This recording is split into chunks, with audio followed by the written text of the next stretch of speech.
as I go ahead and get rid of this intro music. Thank you guys so much for joining us for another episode of Total Media Live. This is our 8th episode, hosted by Timothy Williams. Big shout out to our company, eMusk Media, that allows us to put on this podcast. And shout out to all of our followers, all of our listeners that listen from all across the world. Big shout out to you guys. Today, we're going to go ahead and continue with the podcast that we've been doing lately in terms of basically being more individual, not so many guests as this pandemic continues to go ahead and have a ripple effect through our society. But we want to give you guys a big thank you for tuning in to us and for taking a little bit of time out of your day to listen to us. And we hope that you guys are enjoying the content. And if you guys ever want to go ahead and talk about some of the things that we mentioned on the podcast, feel free to drop a comment on our YouTube channel. We try to post as many videos as we can throughout the day to go ahead and give you guys a little bit of a look into what the podcast is about. So we end up splicing up the podcast and uploading it onto YouTube.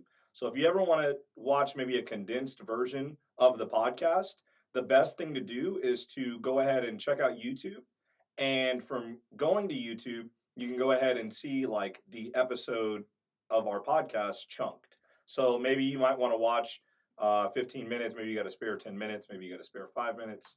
You basically can watch maybe a 5-minute segment of our podcast. It's kind of like being able to have it on demand. But anyways, thank you guys so much for checking us out. And like I said, if you do enjoy the content, please continue to like and subscribe on our YouTube channel or wherever you are listening to us, whether it's Google Play, Apple Podcast, iHeartRadio, Stitcher, TuneIn. I think I might mention Spotify. I mean, there's just a lot of different areas where you can listen to us. And big shout out to some of our listeners from all over the place, from Nashville, from Clarksville, all the way from Ireland. We have listeners that are out of our country, and I think it's pretty cool to be able to reach a lot of different people. And even when you talk about the United States and people from California. So it's just been really humbling to see you guys go ahead and give us your attention, your ears, and we hope that you guys are enjoying the content. So let's talk about what's going on right now. There's a lot going on. A lot of news has been dropping. And obviously, the big news from this past week was a lot of people actually got their refund check. And I will go ahead and include myself in that. And I wouldn't necessarily say it was a refund check. I would say it was more like a stimulus, right? It was the stimulus check that everybody had kind of been waiting on. And we finally, a lot of Americans, if you live in America and filed your taxes, a lot of us got that stimulus this past week. And it's actually really interesting because there's been a lot of debate as to did everybody who received it, is it actually going to help them? Is it going to reach all of the people in the country that it could actually help? I mean, there was a lot of different kind of questions about whether or not this stimulus would work.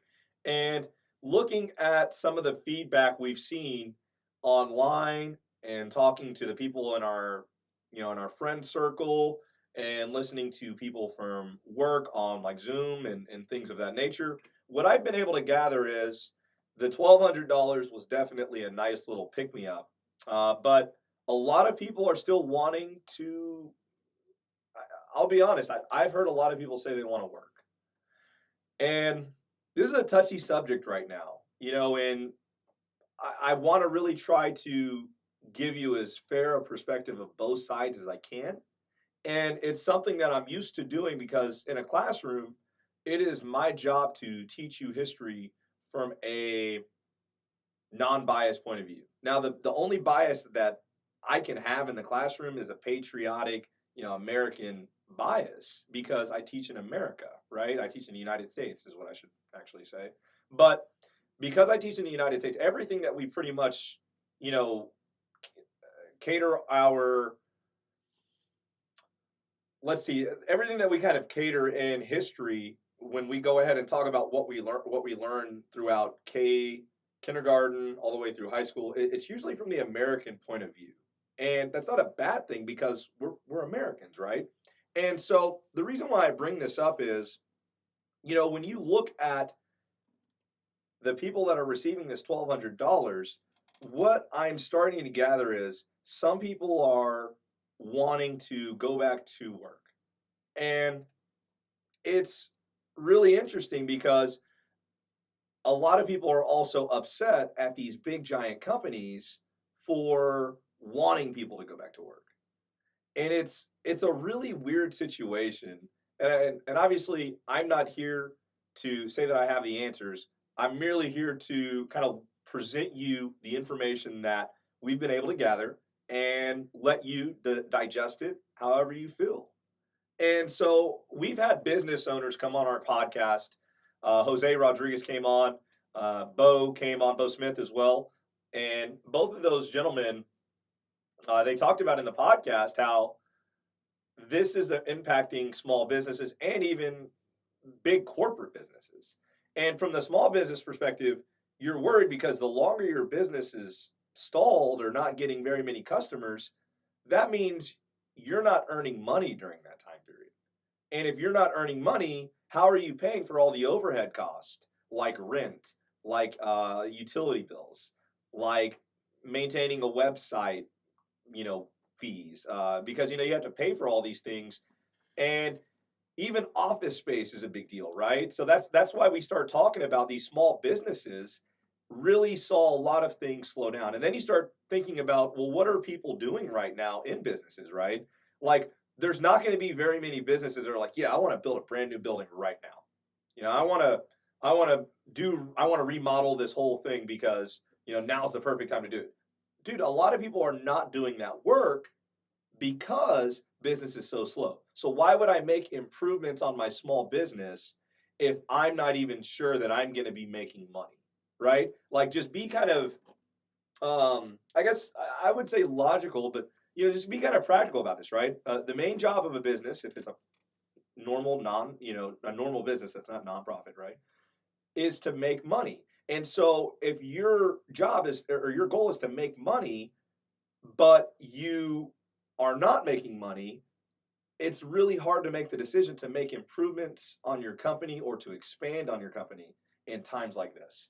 And so from the construction perspective, a lot of stuff is just starting to slow down and come to a grinding halt, right? And so from is this $1,200 going to work? Is it going to help? I mean, it's tough. It's tough. From the small business perspective, you would say, well, if I work for a small business, this $1,200 is going to help me get paid, but it's not going to necessarily get me through months at a time. And so the sentiment that we're starting to hear is more and more people are wanting to go back to work to try to earn some money because they're starting to realize, money's not coming in. The government doesn't seem to really want to write me a lot of checks, and maybe that's right, maybe that's not right. That's obviously another debate we'll talk about here in a second. But they're feeling the pressure, and this $1,200 is going to help, but it's not going to completely alleviate the pressure. And so with that being said, I don't know that we're going to necessarily see a lot of people super excited about this $1,200. And then you start thinking, well, what are you going to use this $1,200 for? And a lot of people, their rent is not even going to be covered by this $1,200. It's going to cover some small things, maybe some food, maybe some things like that. But for the most part, a lot of this $1,200 is going to be used to buy like small improvements, maybe make a small repair. It's just, I don't want to say it's not enough to make a difference, but it almost seems that way. It's just enough to kind of prop you up, right? And the long-term solution is, it seems like we've got to find a way to get things going again. And so that's why you're starting to see, if you've turned on Twitter, if you've turned on Facebook, if you've turned on the news, you're starting to see these liberate movements, right? And it's it's a tough topic because these people are saying they're going out in the street and they're protesting to quote unquote liberate these certain areas of the country, right, of the United States, and they're wanting to open up their economy again. So they're wanting businesses to go back to being open.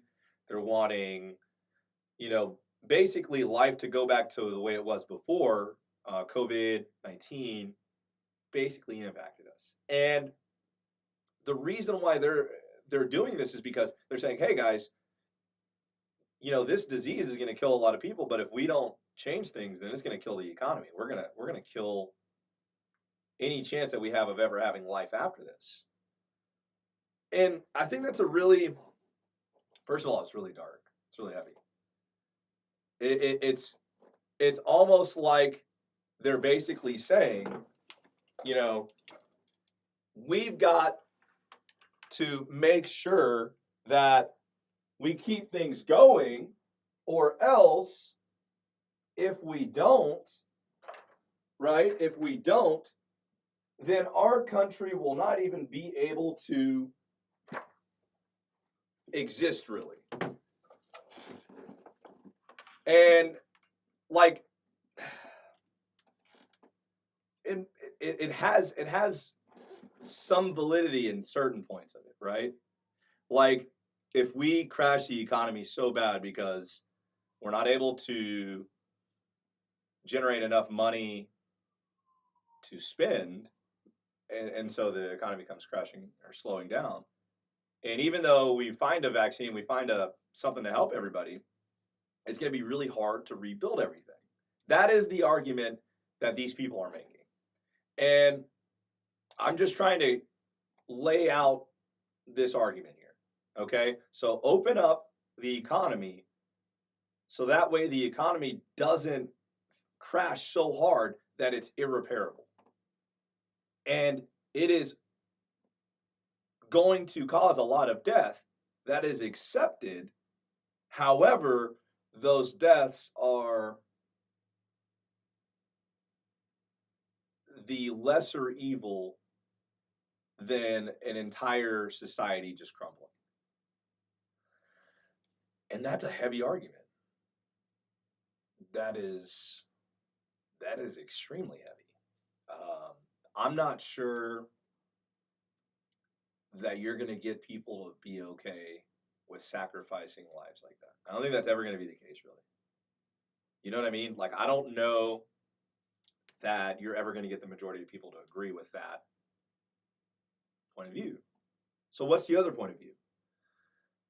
The other point of view is if we don't continue to maintain social distancing, and if the government is not willing to give us more money individually to stay afloat during this time, then we are not going to succeed just randomly opening up the economy and forcing people to go back to work. If we don't have the vaccine, if we don't have any kind of way to really slow this thing down, then forcing people to go back to work right now and gather in these large groups is going to cause even more people to die than might have died before. Which is, once again, the point of me breaking this down is to try to give you both points of view so you can make the decision for your own, right? Or so you can generate conversation. And you know, we're all kind of sitting around, we're all kind of cooped up right now for the most part. And some of us are starting to get a little bit antsy, you know? So in order to, you know, kind of get through this time, I think it's interesting to look at both points of views. And so on one side, it's open up the economy right now. A lot of people are going to die, but at least our economy will survive this. The other point of view is, hey, we need to stay sheltered until we figure this thing out, because if we don't figure this thing out, the economy doesn't matter. We're all going to end up, you know, getting this disease, this virus, right? So I don't know. It's tough, right? It's a tough situation for all of us to be in. Where and here's the thing: we're never all going to agree. That's the kicker about all this. We're never all going to agree on this, right? Like as a country, as a continent, as a group of people in the whole world, none of us are all going to agree on this. We're not, I mean, we're seeing that now, right? We're seeing that right now. I mean, if you turn on the news, you can see that, I mean, people are already at the beaches right now, guys. It's April 18th, 2020. And as of yesterday, guys, people have started going back to the beach. Thousands. Thousands of people going back to the beach in the public. And keep in mind, in the same day, they had more deaths in Florida. They had more deaths in Florida that day than any other day before. And they opened up the beaches again. And it's weird. I mean, what do you say to that, right? Like, how do you defend that? Let's try to defend that real quick. Okay, I'm trying, guys. Let's try to defend that. So to defend that, let's look at it. We're opening up the beaches so people can start to practice social distancing and the new normal. So Florida's getting a head start in what the world's going to look like if we don't immediately find a solution to COVID-19 right now. That is the best argument I can give you. I mean, and it does it make sense? Yeah, I mean, hey, if we don't find something right now to fix this, if we don't find a cure, if we don't find, some kind of herd immunity, right? We're going to have to figure out how to go back to work and keep society going and maintaining social distancing. We may never shake hands again. Which is arguably a bad custom as it is, right? We may never really sit next to strangers in public places the way we used to before. We may not have gigantic gatherings like concerts for a long time. The NBA is talking about having games without fans. You're already starting to see it. I mean, you've got comedians doing, stand up and trying to do comedy without crowds.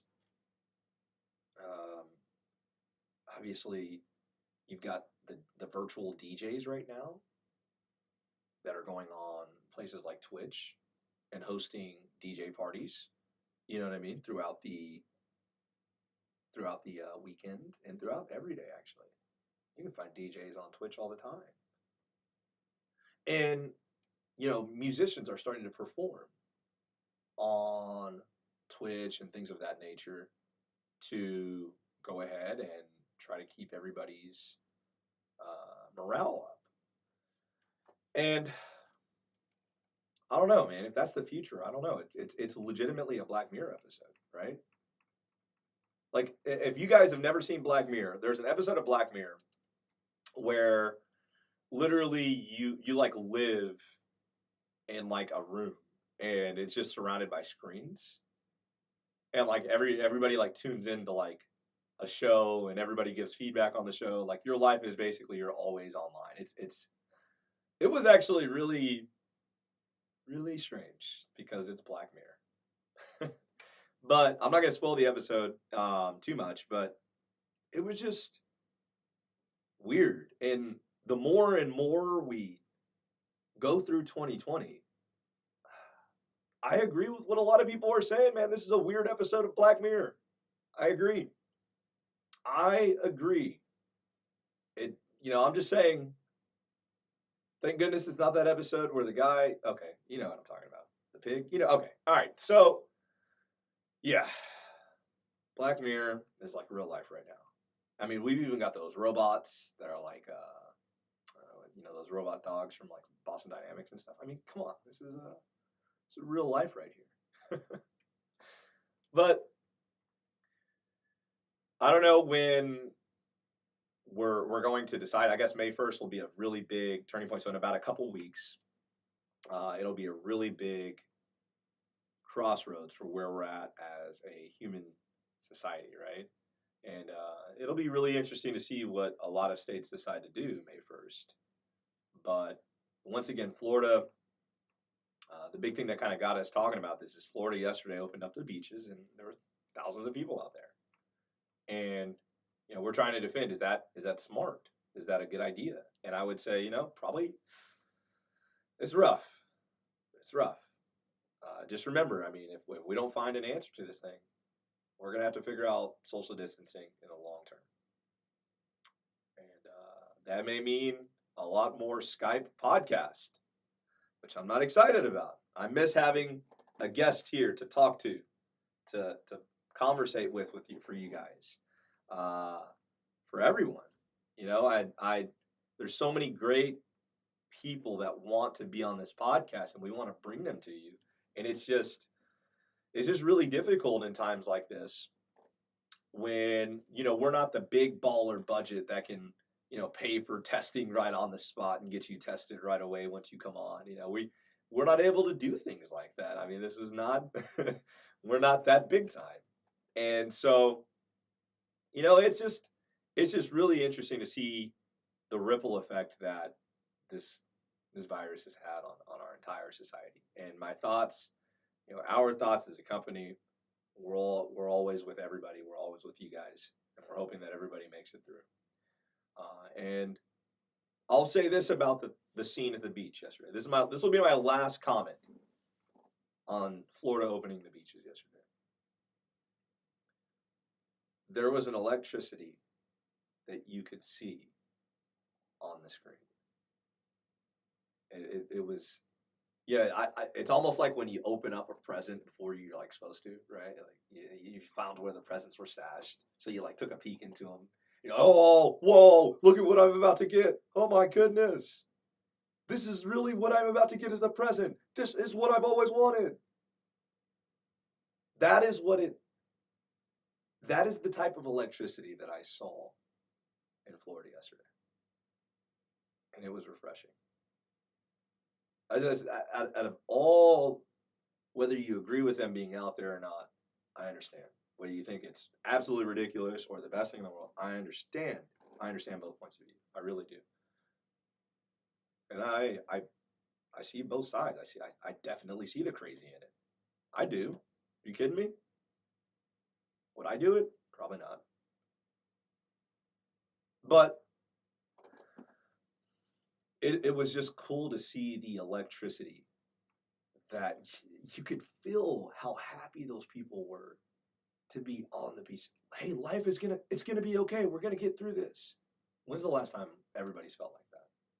When's the last time you were in a crowd of people and everybody you felt that electricity of a crowd, of everybody being on the same wavelength, everybody saying, we're in this together, just like, not even out loud. It's just that bond, right? It's kind of like when you go to a concert or a sporting event, right? And everybody's cheering for one team, and maybe you're cheering for the same team, right? Or maybe you're at a concert and everybody's cheering for the artist, and you feel that electricity, you feel that love, you feel that unity, and it was just.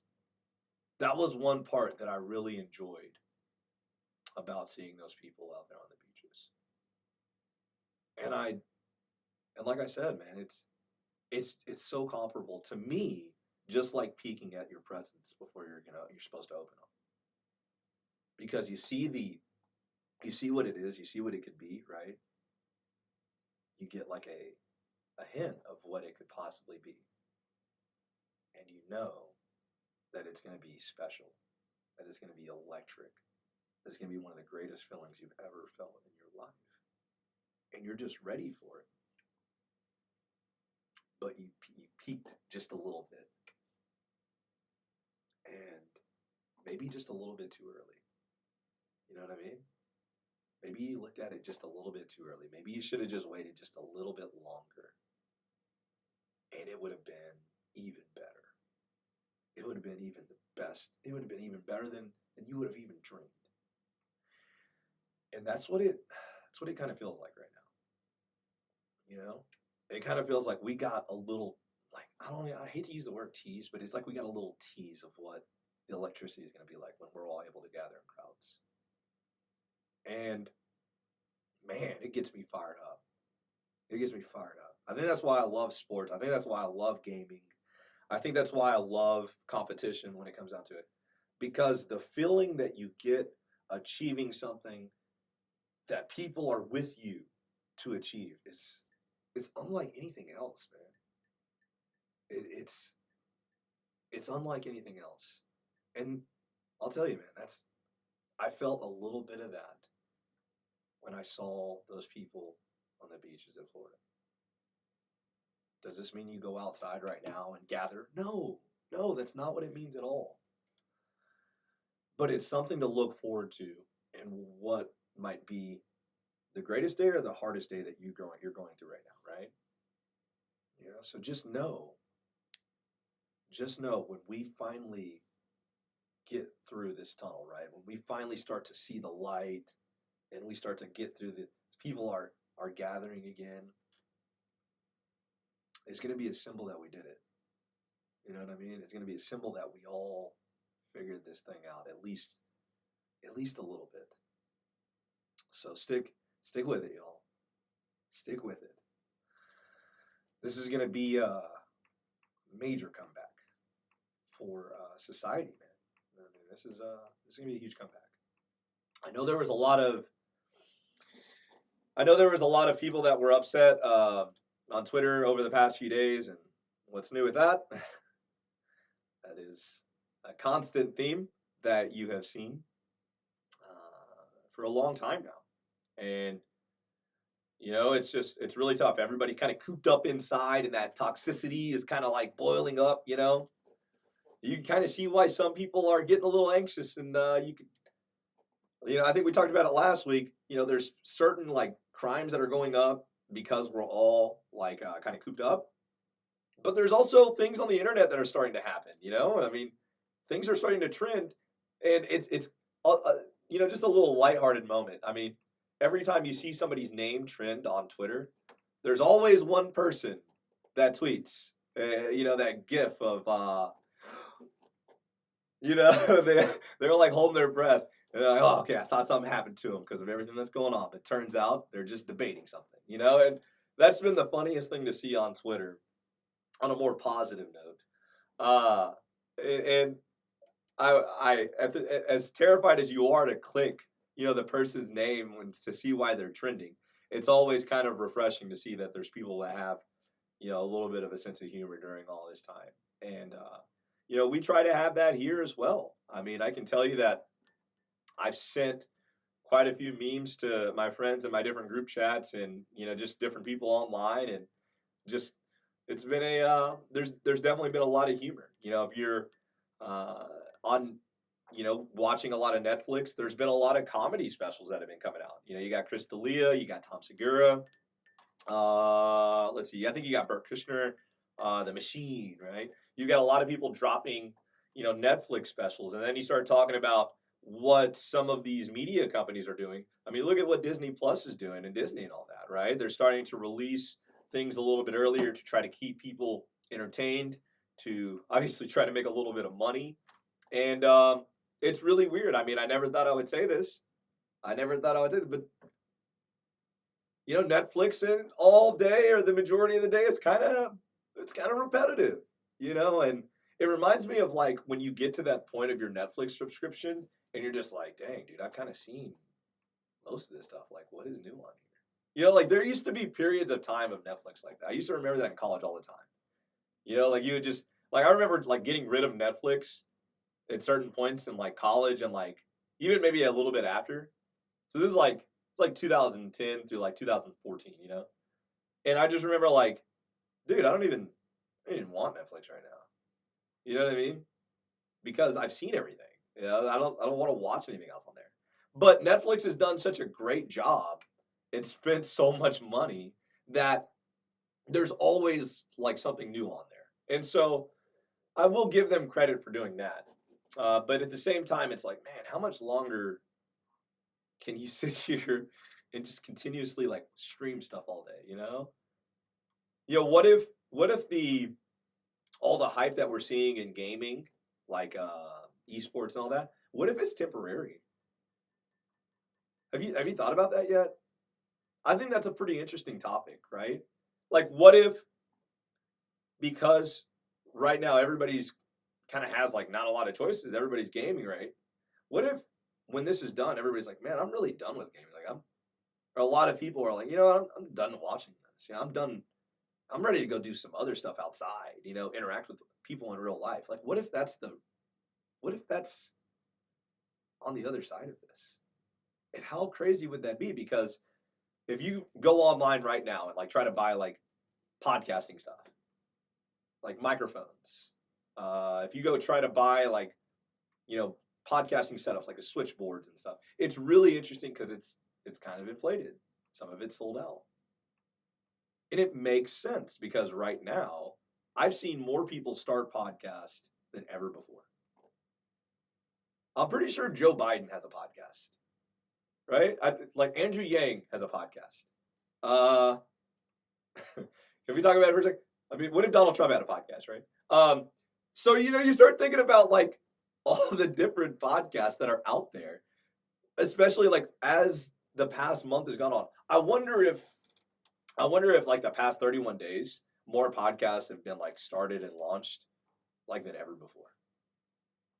You know what I mean? Like I wonder if that's a statistic. I wouldn't doubt it. There's some really good podcasts out there though. Some really good ones. And it's really cool to see. It's almost like it's got the variety of like a library. You know what I mean? Like podcasts are so diverse. Like compare like the number of podcasts to like the number of shows or something or movies you would see on like a streaming platform. I wonder how much the difference there is. Because I feel like there's just so many podcasts now that it would almost rival, like how much content Netflix has on like one server, right? Like I said, like a North American server or something. Because Netflix is different all around the world. Like British Netflix or UK Netflix is different than American Netflix. They have different shows and different things offered in certain cases. So like, I don't know. That actually makes me wonder there. That really makes me wonder. And if you guys have seen anything in the sporting world, I mean, the big news was, we talked about it last week, there might be some UFC going on, and actually today was supposed to be the NBA playoffs, as well as a UFC event. Both canceled. Both not airing. Both not happening. Dana White got called out basically by ESPN, and they were like, "No, you're not doing any fights right now." And we're not cool with that. And the backlash was unbelievable, guys. That's what I'm here for. I'm here to be entertained by that kind of backlash. Like so many people were upset that the UFC was trying to host fights during this time period. And I understand. It's terribly irresponsible. Why are you risking people's lives? I get it. It's actually valid complaints. It's literally just a sport. Okay, I'm not going to say it's just a game because like you can die from UFC, right? Like I hate calling UFC a sport. You know what I mean? Like not to disrespect it. Don't get that twisted at all. But it is life or death. You know what I mean? Like I know, like at the pro football level, they can hit really hard. Like it's unbelievable. It's legitimately car collisions, right? It's like a car crash almost every play. Like the amount of pressure that the linemen exert on each other every play is not something that most people realize. You know what I mean? Like I want you to think about this. If you've ever watched a game of football or even seen a game of football, I want you to realize that there are, I don't know, most linemen are anywhere from like 6 foot, very rarely below 6'2". Very rarely below 6'2". Professional linemen are very rarely below 6'2". Okay? Offensive linemen. And they get as big as 6'8", 6'9", and they're as big as 325, 340 pounds. Okay? They're that big. They're literal giants. Okay? And those people have collisions with people that are anywhere from 6 foot to 6'8", 6'9", and weigh anywhere from, I don't know, 270, 280 pounds, 250 on the low end sometimes, to as much as, I don't know, 350, 340. You'll see some nose tackles that'll be huge. Shout out to Mike Jasper, coach of Bethel. Really awesome guy. I try to stay in contact with him as much as I can, but he was legitimately the biggest lineman in the NFL for a period of time. And Mike Jasper, let me go ahead and pull up his size real quick to give you a perspective of like the size of NFL linemen. Okay. Mike Jasper, let's see, football.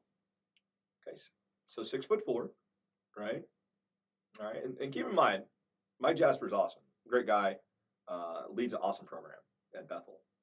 And you guys never heard of Bethel, you should definitely Google it, it's awesome. But Mike Jasper, he was 6'4" and 375 pounds.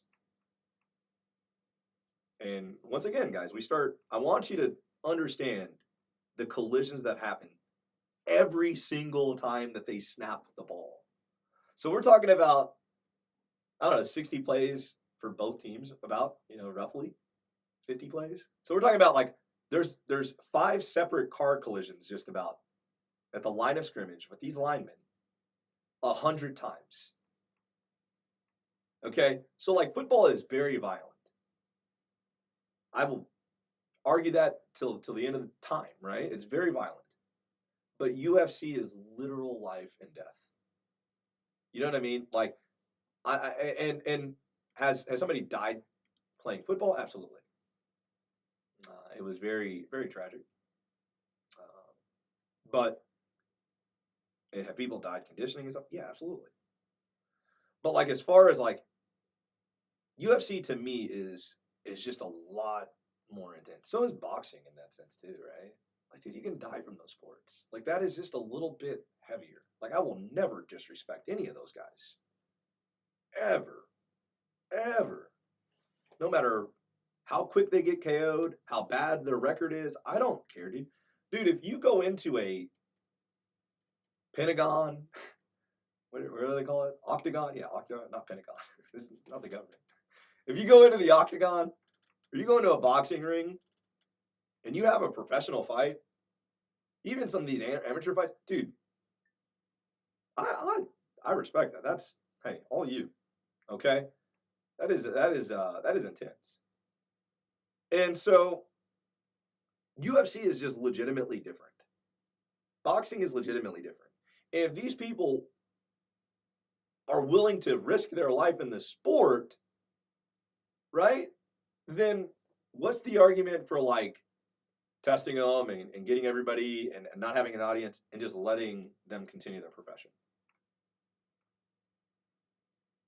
I mean, I'm just asking. I'm legitimately asking. Like, the only argument that I can come up with is it's not safe. It puts people at unnecessary risk. Unnecessary risk. That's the only thing I can think of. But the thing is, they would be testing them. It's almost like the argument that I had somebody give me for should you go get food out right now. Okay, I was talking to one of my friends that works in the restaurant industry, and I said, hey, should I feel comfortable going out and getting food and all that? Like, I mean, how should I feel about all that? I wanted to know like the other point of view, because I have my point of view. I have like the consumer point of view, right? And they were like going on about it's the safest it's ever been because people are wearing so much, they're taking so much precaution. Like, yeah, the corona is out there, absolutely. But they were adamant about they're taking more precautions to keep their customers safe than ever before. And I understood that argument. I understood that point of view. And ever since then, I'm not ashamed to say it, okay? Maybe I have gone to pick up some food. Maybe I have gotten some food delivered. Okay, I finally bend and broke, okay? I went like a month just like cooking and like making stuff. And let me tell you, I am terrible at cooking.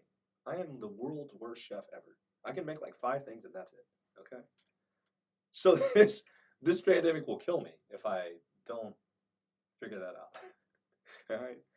But it just kind of, it just kind of emphasizes what I was trying to say is like, hey, man, I mean, at the beginning of this podcast, we talked about people want to go back to work in some cases because they want to, they notice they have to earn money to continue things going.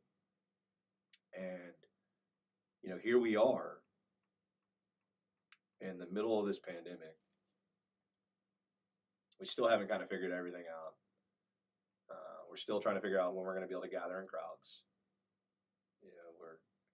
We have no idea when the next vaccine or herd immunity is going to come from. We've got some ideas on how to treat it and stuff, but it's pretty difficult right now to be able to read into the future.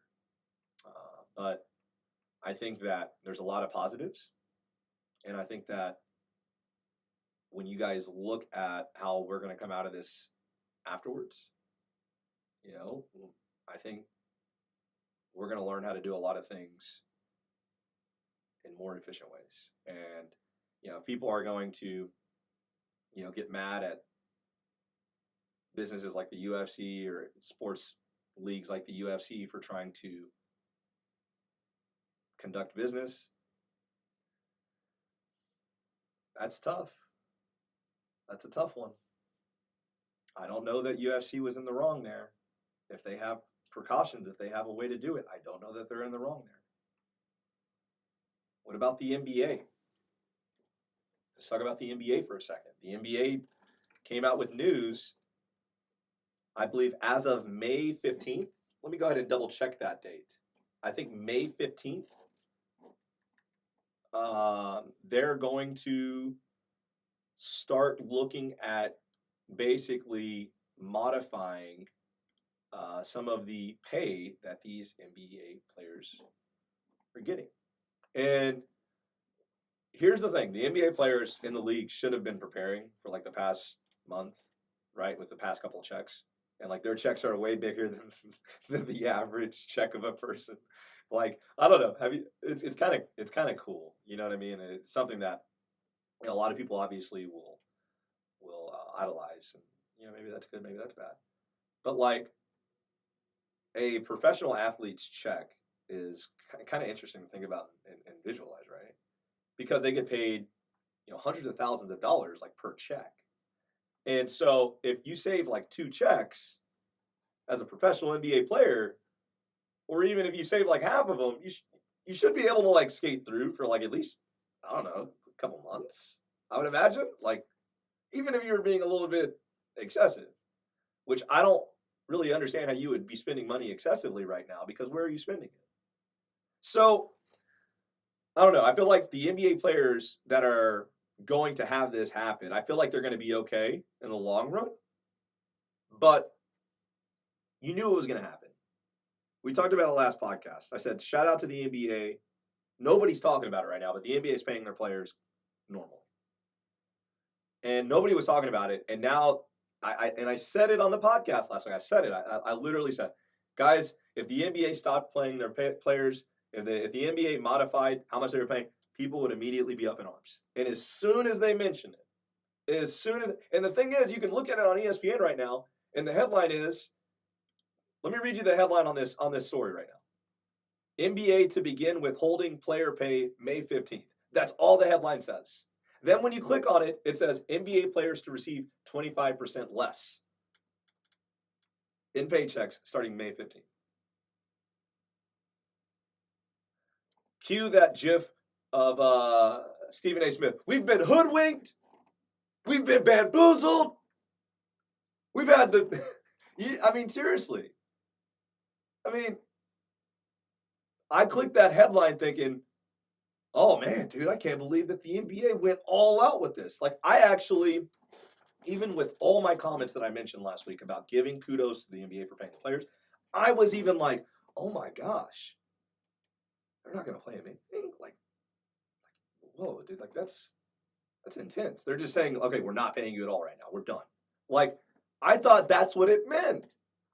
And then you got to click on the story and you got to read through this story to get the scoop. And it's written by an awesome NBA insider, Adrian Wojnarowski. Awesome guy. Awesome guy. He comes out with everything. But I was just like, come on, man. That you don't have to do that. You don't have to leave out half the truth in the headline. I mean, is that half the truth or is that 75% of the truth? You know what I mean? Because they're receiving 25% less. So is that? I'm just saying, man. I don't know. NBA, for the record, is going to withhold 25% of the checks starting May 15th. So it's not even like they're taking away all the money. It's literally they're withholding 25%. Now, is that a lot of money? Absolutely. 25% of $100,000, quite a bit. 25 grand, pretty solid. So, it's a lot of money, but they have to do what they have to do. And here's the coolest thing when you read the story, it kind of makes it sound better. The story begins with the NBA and the National Basketball Players Association have agreed to a plan. So it's not like it was one-sided. It wasn't like, yeah, we're not paying you guys. Deal with it. This was a reasonable, hey, this is what we're doing. We want to work together with you guys. We want to still take care of you because, we don't ever want you guys to leave. I think that's the thing that everybody's missing about, safety and all this right now. You guys realize, hold on for a second. Restaurants have incentive, businesses have incentive to take care of their customers in every way possible right now because they want their money. They want their business. They want that relationship to stand strong through this time period. That's what businesses think. When stuff goes bad, they think, how can we keep our customers? How can we keep engaged with them while everything is going bad? So that way, as things go on, right? Because most things usually do go on. The world usually does keep spinning, right? The world keeps going. And when that happens, people remember, hey, they were still there. They still operated. They helped us through. They survived. That's what it's about. Why is the NBA paying these people, these players, 75% of their salary out of 100, even though they're not playing a game? Because it's about relationships. That's what it comes down to. The NBA wants to maintain relationships, wants to take care of their employees, the people that make the company.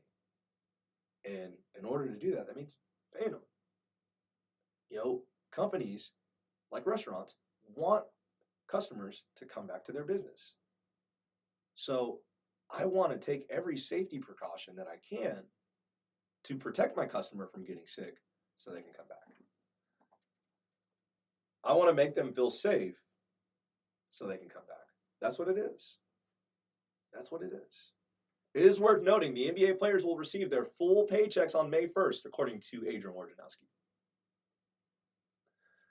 So, hey, I find it hard to believe that a lot of these NBA players will not be able to get through this. And here's another thing, man. Don't take professional advice from me. I'm on YouTube. I host a podcast. I own an LLC, but that's not professional advice. It's not. Go hire somebody. If you're an NBA player and you don't have an agent or somebody that deals with your money in some capacity, I don't know what to say about that. I hope that these athletes are doing what they should because I think that by now, in the 2020s, I think that's happening. I think most athletes are being smart about the way they do that. And if they're not, holler at me, man. Shoot. Holler at me. I'll talk to you about some Dave Ramsey, some investing, some wealth management. I got you. All right. Once again, not a professional, But it's one of those things that we definitely talk about in personal finance. It's one of the coolest things that I've been able to teach the past seven years. I've been able to talk about personal finances and building wealth and things of that nature. So I can definitely see both perspectives. The players want to get paid because, look, man, hey, one thing nobody's talking about, you realize that the players are aging. The players are aging as this goes on. Like, what if I had 2 more years left to play, and now I have 1 more year left to play? What if you're Vince Carter, right? This is your last season. You already came out and said that. You've kind of like operated that way up until like now. This is unbelievable amount of ripple effects all over the world in every industry, and man, this is it's gonna be crazy to watch. So I'm glad that the NBA is taking care of their players, and I just wish that the headline would read, instead of NBA to begin with holding player pay May 15th. I wish the headline would say, NBA and NBA Players Association negotiate deal for salary. You know what I mean? Or something like that. Because everybody knows. Everybody understands what's going on. You don't have to, tell us about the deal. Tell us about the good stuff. You know what I mean? Don't make it look one-sided and make it look so bad from one side or another. Just let us figure that out, right? Like, that's the whole goal of what we're trying to bring you. We don't want to push you one way or the other. Here's the topic. Here's what we're talking about. Here's people that may have differing points of view. Let's talk it out. Let's rationalize. Let's move forward. That's all. So, once again, guys, a lot of news going on in the world, and a lot of it, unfortunately, COVID-19 related. But, once again, just trying to give you guys as much information as we can about all of the stimulus check action going on, the small business impact, the impact on regular, normal people, the impact of COVID-19 on celebrities, athletes, everybody. And I hope that you feel like we've covered that. And if you've enjoyed it, guys, hey, don't forget to subscribe to our YouTube channel or to drop us a like. Keep listening to us. Hey, we appreciate you guys so much. I can't stress that enough. It's been so humbling to continuously see the growth, and we can't wait to bring you guys more content. I can't wait to bring you guys even more guests. I can't wait to have some of you on this podcast. It's going to be awesome. But guys, as I was saying earlier, there's a light at the end of the tunnel, and once we start seeing it and getting closer to it, it's going to be awesome, and I can't wait. And out of all the things that we talked about today, just remember the positive. Remember the positive. But thank you guys so much for joining us today for our 8th episode of Total Media Live. We appreciate you listening, and if you want to hear more of our podcast, you can find small clips of our podcast on YouTube, on our YouTube channel under eMusk Media, eMusk as in E-M-U-S-K, and then Media. Or you can just search Total Media Podcast, and you will find all of the results wherever you type that. Thank you guys so much for listening. Please stay safe during this whole crazy time, and we look forward to keeping you updated as time goes on. Have a great rest of your day, and shout out to all the media members out there, the people that listen to us. Thank you guys for doing that so much. Adios.